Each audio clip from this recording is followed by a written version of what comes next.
We have a lot to talk about today in 30 minutes. I am going to share with you my screen so you could look at slides and not just my face the entire time. Now, we're going to start with a question. We're going to jump all around and we're going to get back to the answer of the question. Okay? So we're going to look at what is this Omer counting really about? Many of us are completely confused about it. There's a lot of mixed messages about this Omer. Is it happy? Is it sad? And what are the bookends of the Omer? What are we really counting towards? Are we really counting towards getting the Torah, or was there a more original count? And what are we to learn from this counting up towards something? Like, what is the ultimate goal here? So we have a lot of different questions, and we're going to now, I'm going to share my screen with you. The title of this class is Freedom Through First Fruits. So what are the first fruits and what is freedom, which is a question that we'll ask, and how do the first fruits represent our freedom? And what does all this have to do with the Omer? We have a lot to do, so let's jump in. So when I present my screen with you, I'm not able to see my own face. So just unmute yourselves and let me know if you have a question. If you have a question that you want me to answer at the end, you could also be using the chat and I'll pause and look at it if there's anything you want me to ask, to answer. So freedom through first fruits. Before we get to the core of the class, which is what are first fruits and what is freedom, we're going to be jumping around just a little bit. So stay with me and I will wrap it up at the end. Okay, here's our questions of the class. The Omer, what is it all about? What are we counting towards? What is the nature of the count? What's going on here? How and why is Shavuot implicated in the Haggadah of Pesach? So why am I talking about Pesach and why am I talking about Shavuot? We're smack in the middle of it now. But the truth is that the count is actually the bridge between Pesach and Shavuot. So in order to understand where we're going, we have to understand where we came from and how the beginning of this story is actually, it implicates the end and the end implicates the beginning. It's all connected. You just have to know where and how to look. So we're actually going to see that the Pesach story that we read a week and a half ago, 2 weeks ago, a week ago, wow, it feels much longer, that we read a week ago, actually discussed what's happening in Shavuot. It's discussing the end of the Omer that we're going to get to. So I'm going to show you that code. And what can we learn about freedom and slavery through this connection? A lot of us, maybe we believe the story ends on Pesach, right? Pesach is the story of the Yetziat Mitzrayim. We went from slavery to freedom. But the truth is that Pesach, the Pesach story, the Exodus, is just the beginning. The true freedom isn't achieved until later. And we're going to see how that true freedom is achieved. So first, we're going to jump to this Mishnah in Masechet Pesachim. Now, don't worry, I'm going to be bringing texts and things on my slides.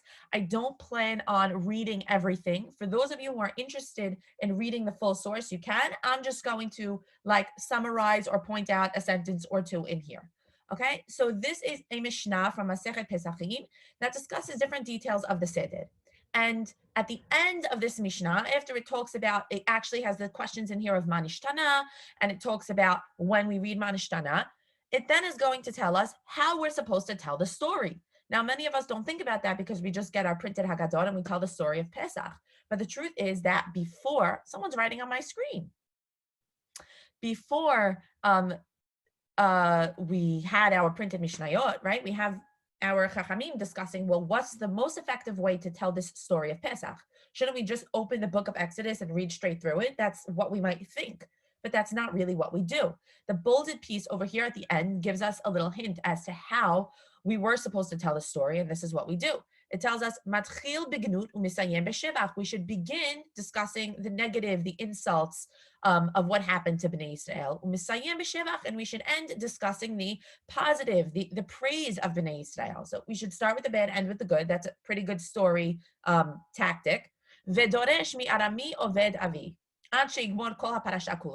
And we should expound, we should pull the story out from a certain text called Arami Oved Avi, which in English you might say, my father was a wandering Aramean. So there's this text in our Torah, which we're going to get to now, that discusses the history of the Jewish people from the time of Avraham Avinu. And this paragraph, that's kind of like a summary of our history, and we're going to see exactly where that is, that's the way that we should tell the story of Pesach. Instead of reading the whole book of the Exodus, we're just going to pull from this one short paragraph, and that's going to be the bones or the framework of the story of Pesach. Okay, great. So we know how we're telling the story of Pesach. But if you know where Arami Oved Avi is coming from, you might ask why. Why is this the paragraph that I'm using to tell the story of Pesach? Where did this paragraph come from? And what does it have to do with Pesach? So let's see. Okay?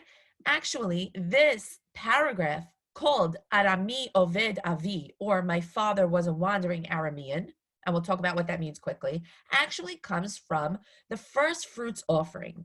Now, the first fruits offering, I'm not going to read you through all of these pesukim because there are a lot, but essentially what God tells Moshe to tell the people in Leviticus in Vayikra 23, he tells them, when you get to the land of Israel, and when you settle it, and when you divide it all up, and once you plant, and once the ground responds to you and gives you fruit, you're going to bring from the first of your fruit, you're going to put it in a basket, and you're going to bring it on the 50th day after Pesach, which we all know is Shavuot.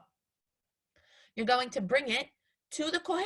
And when you bring it to the Kohen, you're going to recite out loud this paragraph that's bolded. Okay? And this paragraph is Arami Oved Avi. Essentially what we're doing is we're bringing this basket of first fruit to the Kohanim, and we're telling him our history. We are presenting ourselves as a chain in the link of the Jewish people. We're saying, Kohen, here are my first fruits. By the way, many, many years ago, my father was a wandering Aramean, and he ended up going down to Mitzrayim. And we lived there for many years until we became very large. And the Mitzrayim oppressed us, and we cried out to God.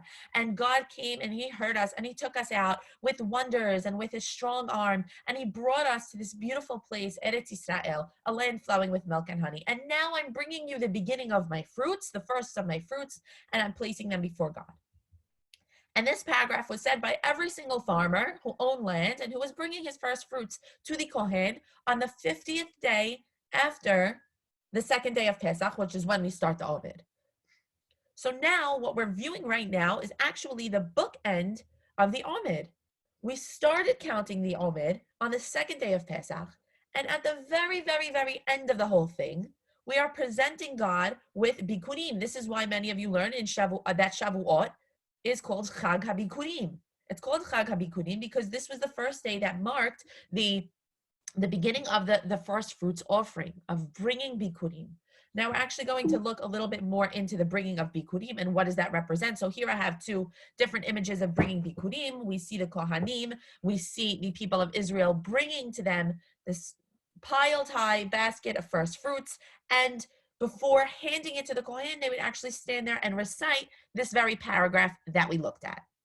So now understanding where Arami Oved Avi is coming from, the question is, why am I using this paragraph that has nothing seemingly to do with Pesach to talk about the story of Yetziat Mitzrayim? Why aren't I just using the book of Exodus? Now, if you need proof that we use this, here is a short piece of Magid.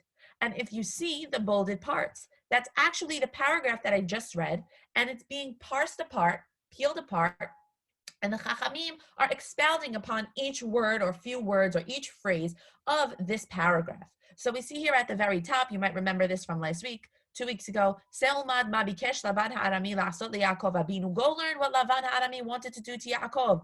She'paro lo gazar ela al hazecharim. That Paro only decreed to kill all of the males. Ve'Lavan bikesh la'akor et hakol. But Lavan wanted to do away with everyone. Like it says, Arami Oved Avi. Like it says in the parasha that I just showed you about Bikkurim, my father was a wandering Aramean, or you could understand that differently, like my father was tricked by an Aramean of Lavan, but that's another class. Vayered Mitzrayim, we went down to Mitzrayim, Vayagor Sham bimtei me'at, and we lived there with few people, Vayhi Sham legoin gadol atzum varab, and we became very large. Now, if you see the bolded pieces here on the sides, this is actually that very sentence that's being broken apart and further discussed by the Chachamim. They're looking at each piece of this story and they're expounding upon it a little bit more in order to tell you in more detail about the story of Yetziat Mitzrayim. Why? Why am I using this paragraph that is only relevant to me on Shavuot when I'm bringing first fruits to inform me of the Exodus story? What is the connection here? Okay, so we're going to leave this question hanging. And we're going to jump to the next question, which is, okay, if this first fruits offering marks the end of the Omid, What marks the beginning of the Omer and how are they connected to each other? So let's look. This is the story of the real Omer. So we all grew up learning, and it's not wrong, that when we left Mitzrayim, we knew we were going to get the Torah. And so in excitedness and excitement, we count up towards receiving the Torah. And that's true. And we learned that later from our Chachamim. But in the Torah itself, there is a very different purpose to the Omer count. The purpose of the Omer counting in Torah itself is actually one of an agricultural nature.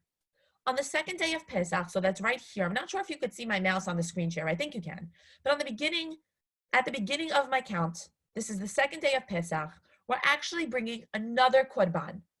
So the day where we would have our second Seder is actually where it's Chol HaMoed for those who live in Israel, right? They eat their Korban Pesach on the first night, and the second night, they would go out to the fields and they would harvest the very first barley crop. And right after they would harvest it, in a lot of celebration and torches and dancing and tambourines, they would walk it to the Beit HaMikdash, and the Cohen would make a sacrifice called the Omer sacrifice, or the Korban HaOmer. Now, an Omer is an amount of wheat. It's about 2.2 liters. So imagine like a soda bottle worth of barley grains. And that is what's happening on the second day of Passover. We are bringing this Korban.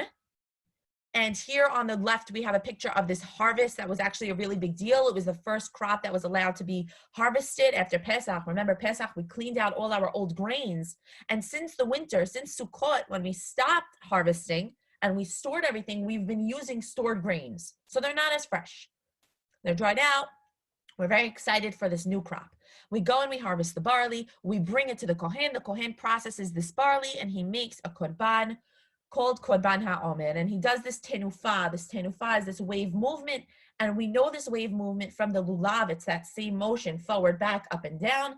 And this is what's happening with Korban HaOmer on the second day of Pesach. And from that moment on, we are counting the Omer. This is what Sefirat HaOmer is. Sefirat HaOmer was a count that began right after the bringing of the Korban HaOmer. And now if you could see from this picture, perhaps you can deduce what we're counting towards. We're bringing barley at the very beginning of this count. Now barley, like it says here, is actually, it wasn't a staple food for humans. We don't really make bread out of barley. We don't make dough. We don't make pastries out of barley. It was primarily animal food. And so while harvesting barley is exciting because it marks the beginning of the harvest season, it's actually not so useful for us. What we really want is the bread wheat, the durum wheat, which matures a little bit later and which we're counting up towards the harvesting of. If you look back here, you'll see these images of the wheat slowly ripening and maturing.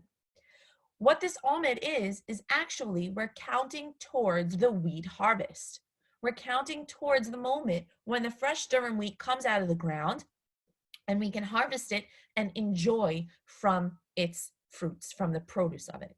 And that very moment, the Shavuot, at the end of this whole count, that's the Bikkurim. So you see right here the Kohen holding the two loaves, and we're going to talk about that specific sacrifice.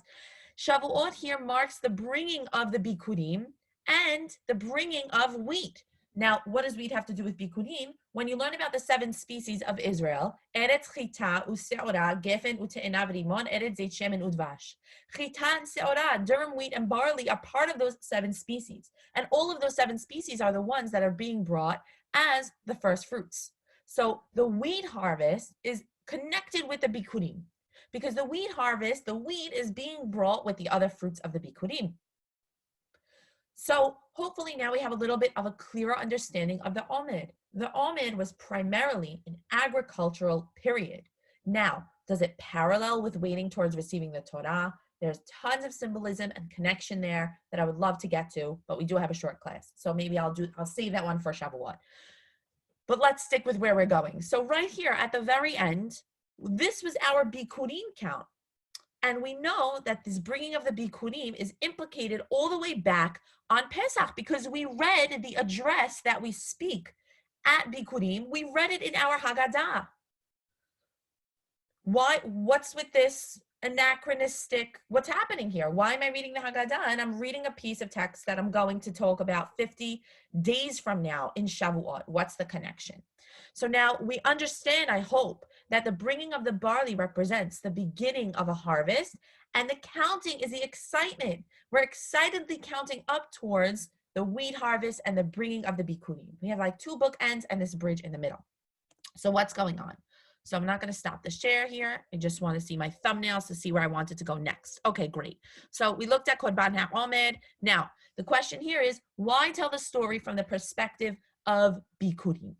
Why am I telling this story from this very specific perspective? So let's try and understand. Bikkurim, what does Bikkurim require? Bikkurim requires me to be, obviously, a free human. It requires me to live in Israel as a sovereign nation, as a people, obviously, who have a temple. We have a temple in the middle. We're ruling ourselves. We have political freedom. We also have divided up the land and conquered it, right? Bnei Israel didn't do this right as they entered the land. They battled for, 14 years, 21 years? I forget the amount of years. But they had to battle. They had to conquer lands. Then they had to settle the lands. They had to divide up the lands. And then they had to start tilling the land. And they had to start producing from the land and planting. They also had to build a temple. They have to create Kohanim. They have to teach them, right? There's a whole process that's happening here. So only I am able to bring Bikkurim once I am in the land. I'm still covenantal. I'm still an observant Jewish person. I'm still keeping to the Torah, right? Because we know, why are we in Galut? We're in Galut because it's kind of like God is saying, go to your room. You're not following my rules, and I don't want to see you. I'm not interested. You don't deserve to be here. So in order for us to merit being in Israel as a sovereign nation, as a unified nation, we must also be covenantal. We must also be an observant people and a unified people, not a uniform people, a unified people. And we have to give to the land, and the land has to give back out. We might not appreciate this because we don't rely on our fields and our gardens to give us food in such a direct and immediate manner. Thank God we can just import from whatever country is able to grow whatever, right? But if you're a people that's relying on the land, and by the way, the Shalosh Regalim are all agricultural in nature. Of course, they're historic in nature, which we're going to talk about as well. But primarily, each one of them has an agricultural name. We know that Sukkot is Chag HaAsif. It's the culmination of the harvest season. We know that Pesach is Chag HaAviv, the springtime. It's the beginning of the harvest season in which all of the produce springs forth from the ground. And then we know that Shavuot is Chag HaBikkurim or Chag HaKatzir. It's the pinnacle of the harvest season in which we're harvesting our most favorite, our most prized crop, which is this wheat. So these agricultural moments are important for us because the agriculture is not something that's separate from our Torah, but rather it's very much implicated in it. We know that going back in time, when talk about Avraham and Yaakov, and there was a ra'av, there was a hunger. Why are there hungers? Why is God stopping the land from producing? He's stopping the land from producing to tell us there's something wrong here. You're not with me. And so that was the consequence. Throughout Tanach, we see Rav as being a consequence for the people leaving God's word and for the people straying from God's word. And when you read Shema every single day, and when you say V'haya im shamoa tishme'u, God doesn't say that if you stop listening to his laws, he's going to, I don't know, call off all your business transactions, all your accounts. I don't know. No, he says, I'm going to stop the rain from the sky. The sky is going to stop. The dew will not fall. You will not be able to produce crops. That is our punishment here. So when we are able to produce crops and we are able to give to the land and have the land pull back out, within that inherently is understanding that God is here with us and that God is the one who's allowing us to produce from the land. Because you know that you can plant and you can do everything perfectly. You can sow the field and you could plow it and you could plant it and you could weed it and you could water it, and still you could achieve nothing at the end. It's never up to you. It's never up to you. And so the agriculture is always supposed to very sharply and directly allow us to know kind of where God is with us and where we stand with him. And so the Bikkurim that we're bringing at the end is a time where we're really pulling from the depths of ourselves and understanding how much God is there for us and how much he is rooting for us and cheering for us and how proud he is of us and how much he wants us to stick with him. When we have successful agriculture. That's how we know that we are being, at least back then. Today, we don't have such a clear and direct causation here, but that's how we know that we're on the right path. And so bringing of the Bikkurim represents for us a pinnacle of freedom. The pinnacle of freedom, because not only are we in the land of Israel and we're sovereign and we have a temple and we're ruling ourselves, but we're also a people that is living by a higher word.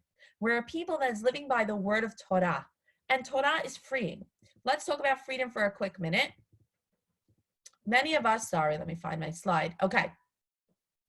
Many of us understand freedom as being unrestrained, unshackled. I can do whatever I want. I'm free. Right? But the truth is that that's a really very base kind of freedom, and it's not the whole story. Freedom is really the ability to live a meaningful and a good life. It's not just not being under someone else's, a different taskmaster, but it's now, what do I do with this?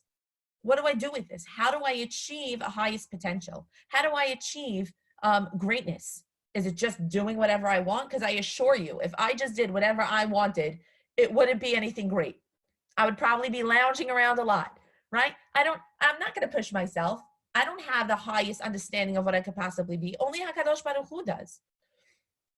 So we're going to talk about these two different types of freedom in this sense. And this is from Rabbi Jonathan Sachs in his Haggadah. If you don't have Rabbi Jonathan Sachs' Haggadah, it's excellent. He gives a lot of derashot on all of these different pieces, and there's articles in the back. And he's a very well thought out guy. It's in English, and it's unbelievable. And this is what I read when I had my seder. Very lonely, but still very meaningful, right? Negative freedom is the freedom from something. I am free from jail, from handcuffs, from shackles. I am free from paro. I am free from menial labor, right? And that's what we would probably call in Hebrew, chofesh, right? Winter break. I'm free from school, right? I have a freedom, which is like the seventh year. I have a freedom from my loans, right? I have a freedom from my slave ship. But what's happening, what real freedom is positive freedom, or freedom to. Now I am free to do something good and meaningful, to affect change in the world around you. And sometimes this freedom too requires discipline. It requires law.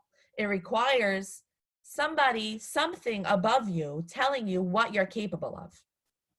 And so let's head back to my whole point here with our 7 minutes left. Okay, why am I telling the story of Yetziat Mitzrayim from the perspective of the Bikkurim? Because we're telling the story saying, I started from the bottom, now we're here. We're telling the story from the perspective of a free person, meaning as we're telling the story of the hardship and slavery, we're not saying it as we're still in it. We're saying it from the perspective of a man who is out of it already, of someone who has already achieved his greatness. So when we relate the story on Pesach, it's almost like the goal is already in mind. The goal of where we want to be, of that ultimate freedom and that meaningful freedom, and the end goal of the Exodus is right there. So as we're reading the story, we all know that when reading the Haggadah, it's not over. It doesn't end with Magid. We all say in Nitzah, Shana Haba Yerushalayim, right? We're kind of left off without a closed bookend here because we're still in Galut and we're still, in a sense, not free. We're still under another government's rule. We're still enduring anti-Semitism all around. When we read the story of Pesach through the lens of the Bikkurim picture, we're able to see the ultimate goal of what we really want, right? We shouldn't be disillusioned and say, now that I'm sitting in Brooklyn or in Deal and I'm I have my freedom of religion, that's it. This was the goal of Yetziat Mitzrayim. Absolutely not. This was never the goal of Yetziat Mitzrayim. We're still on the journey and in the process. What's the goal of Yetziat Mitzrayim? To be that Jew, to be that farmer who is able to own the land, to give to the land, and to have the land pull back out, to have the land give you back. And not only that, for you to be able to now take it with the recognition that it's not you that brought the food from the ground, and that it wasn't you that allowed for these crops to come, but rather it is your master, right? And I'm using the word master on purpose because this is a paradigm shift. Just because I have a master doesn't mean I'm a slave. It depends what the master is. If your master is paro, you're surely a slave. That's menial labor, meaningless. When your master is HaKadosh Baruch Hu, you become a person who is free, with positive freedom. You have the freedom to now live a life that you didn't know was possible. You have a freedom to now live a life that's meaningful and that will affect change, a just society, a righteous society. And so the Bikkurim, being that farmer, being that person in that land that's functioning, surrounded by a temple, or rather we're surrounding this temple, that is what we want. That's our ultimate goal here. And that is why the story of Pesach is spoken through the words of Arami Oved Avi. That's why the story of Pesach is using that same text that the Bikkurim is using. Now, very interestingly, if you came to my last class about chametz and matzah, where we did the symbolism, where the chametz had its, where the chametz represented certain things and the matzah represented certain things, we spoke about one of those symbolisms as matzah representing the humility and the slavery piece of it, where we have to recognize, that HaKadosh Baruch Hu is in charge. And here, what's actually happening is after we bring the Bikkurim, what happens? The Cohen, let me just present this so you can see this better. The Cohen takes the wheat from this basket of fruits, right? It was all different fruits plus the stalks of wheat on top. And from the wheat, the Cohen is actually making 2 loaves of bread. This is called shte halechem, or the wave loaves, because he also does this tenufa, this waving action. Now, what's the chidush here? None of the korbanot that are brought in the Beit HaMikdash are allowed to be chametz. None of them were allowed to be chametz. They were all soft matzah, essentially, except for this one. And korbanot todah, which is a separate one, but this was the one of the major korbanot that was allowed to be chametz here. We are bringing lechem here. How interesting, because this is the end of the count that began at the matzah part, right? The matzah was the slavery turning into the freedom. Now bringing the fluffy, leavened bread at the end, this is showing the ultimate, in a sense, freedom. Now, in order to really understand that, you'll have to listen to my other Pesach class about chametz and matzah. I can't go too much into it now, but understanding that the chametz represents like my human capabilities and the allowance of almost my human ego to a degree that it's going to help propel me through life. That's what's also being represented here by the bringing of the Bikkurim, right? Is that, look at this, I do have the power and I am a capable human being and I have the positive freedom now to do meaningful work and to live a life that's good and that's just. Okay, so let's do a quick review and then I could bring up one other point if I have time. So the question was, why am I starting the story of the Haggadah by talking about Arami Oved Avi? So we looked at what this Omer was really about. We saw that we're starting with barley and we're ending with wheat. And we saw that the paragraph of Arami Oved Avi is actually one that's being said by a person who brings Bikkurim. And we spoke about the Korban HaOmer and how the Korban HaOmer was out of barley and how barley isn't that exciting and isn't so much of a staple of our diets.